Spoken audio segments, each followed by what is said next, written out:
Bonjour Adrien Gindre. Bonjour, Votre invité ce matin, Manuel Bompard, coordinateur national de la France Insoumise et député des Bouches-du-Rhône. Bonjour Manuel Bompard. Bonjour. Avant d'en venir à l'actualité politique, un mot de cette décision de justice, puisque aujourd'hui Nicolas Sarkozy sera fixé sur son sort dans l'affaire des soupçons de financement libyen de sa campagne présidentielle de 2007. Est-ce que vous souhaitez le voir condamné ? Écoutez, c'est pas à moi de le dire. En tout cas, les faits qui lui sont reprochés sont évidemment très graves. Les réquisitions qui ont été formulées sont très sévères. Maintenant, moi, comme tout le monde, j'attends le verdict.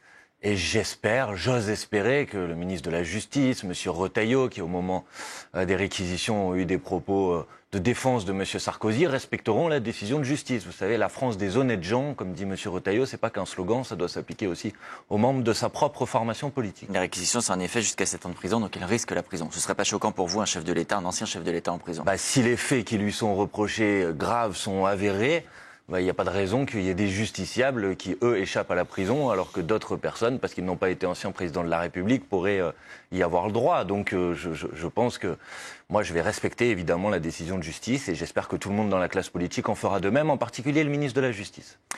La politique donc, c'est aussi Sébastien Lecornu, le nouveau Premier ministre, qui va adresser un courrier aux partenaires sociaux après les avoir reçus hier. Il va leur demander des contributions. Hier, il a concédé devant les syndicats être le Premier ministre le plus faible de la Ve République en raison de la configuration politique.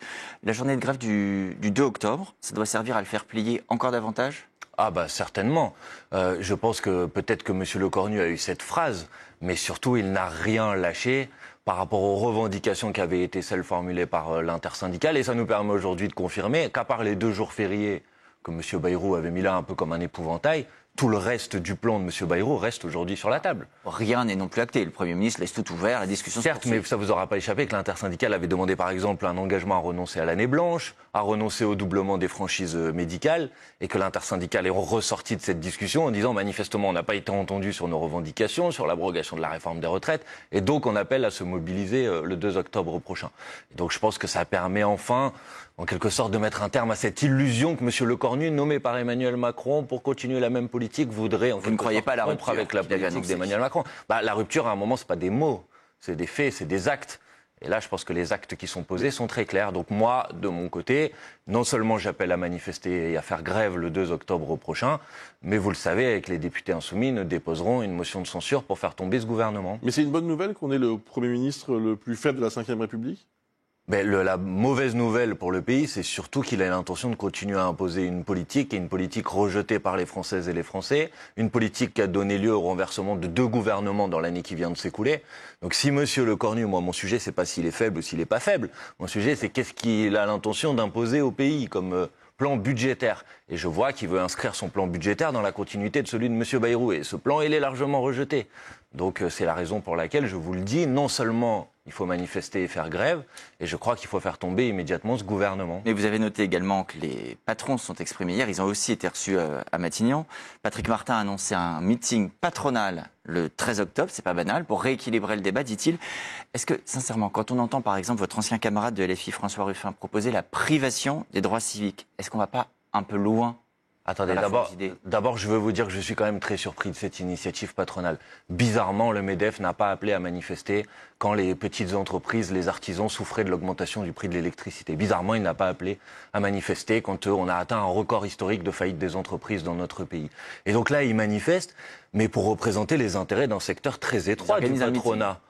Ils font un meeting, ils font une campagne pour des intérêts d'un secteur très étroit du patronat. En fait, c'est plus le MEDEF, c'est le MURDEF, le mouvement des ultra-riches de France. C'est-à-dire qu'en fait, c'est pas les entreprises qu'il défend. Il défend les milliardaires. On est en train de parler d'une mise à contribution de 1800 personnes. La taxe Zuckman, ça concerne les personnes, pas les entreprises. Les personnes qui ont un patrimoine. Donc ils sont pas légitimes à exprimer leur opinion. Ils sont légitimes à exprimer les opinions qu'ils veulent, mais on a le droit de considérer qu'il y a une forme d'indécence dans cette initiative, alors que tout le monde souffre, que tout le monde a été mis à contribution, que les salaires réels dans ce pays ont baissé de 3% depuis 2017, et parce qu'on leur demande de contribuer un petit peu, pas beaucoup. Manuel Bompard, tout de suite, la privation des droits civiques évoquée par François Ruffin, l'idée d'être arrêté à l'aéroport, c'est l'idée de l'économiste Thomas Piketty, tout ça, ça nourrit positivement le débat pour vous? Non mais attendez, on est en train de parler de faire en sorte qu'ils contribuent davantage à la solidarité nationale. Et ensuite, on dit quoi? Puisque l'argument qu'on nous oppose, c'est oui, mais si vous taxez davantage les ultra-riches, ils vont partir.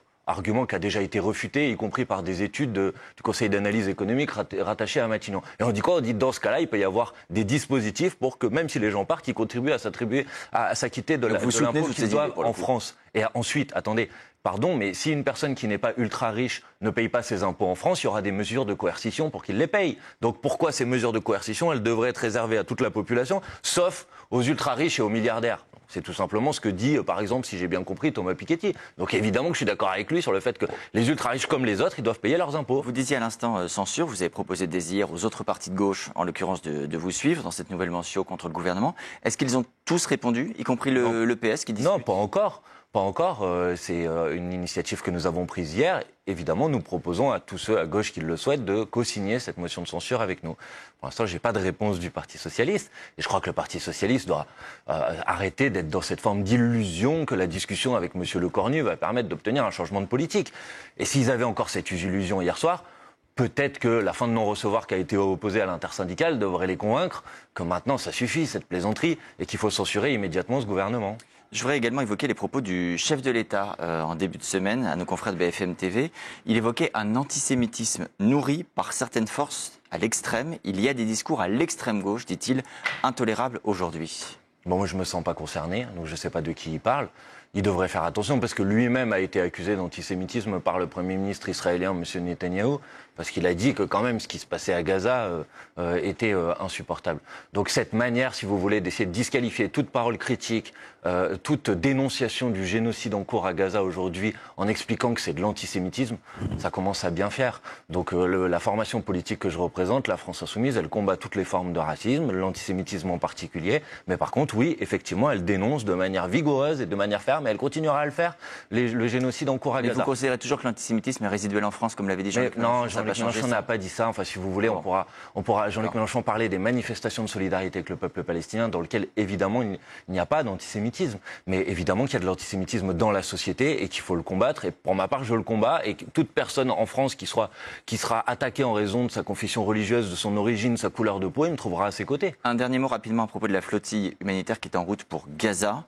Elle a été attaquée à plusieurs reprises en mer Méditerranée. L'ambassadeur d'Israël fait une proposition: décharger toute l'aide qu'elle transporte dans n'importe quel pays voisin, en dehors d'Israël, pour qu'elle soit ensuite acheminée pacifiquement à Gaza. Ah, c'est une plaisanterie. Enfin, l'aide humanitaire, aujourd'hui, elle ne rentre pas à Gaza. Donc il faut arrêter de raconter n'importe quoi. Il y a une indécence dans cette proposition. Attendez, on est en train de parler d'une mission humanitaire qui a été attaquée dans les eaux internationales par des drones, qui, selon toute vraisemblance, sont des drones israéliens. Il y a eu une réaction de l'ONU, il y a eu une réaction de la Commission européenne, il y a eu une réaction de l'Espagne et de l'Italie qui ont décidé d'envoyer des bateaux pour porter assistance. Et la France ne dit rien. Enfin, condamne, excusez-moi. La France ne dit rien, ne fait rien, alors qu'il y a 40 ressortissants français sur cette mission humanitaire. Donc la moindre des choses, ce serait peut-être que la France condamne et vienne en assistance à cette flottille humanitaire. Et puis surtout, qu'elle fasse enfin quelque chose pour mettre un terme au génocide à Gaza. L'Espagne a décrété hier un embargo total sur les livraisons d'armes, que la France fasse de même. Merci beaucoup Manuel Bompard. Merci Adrien Gindre.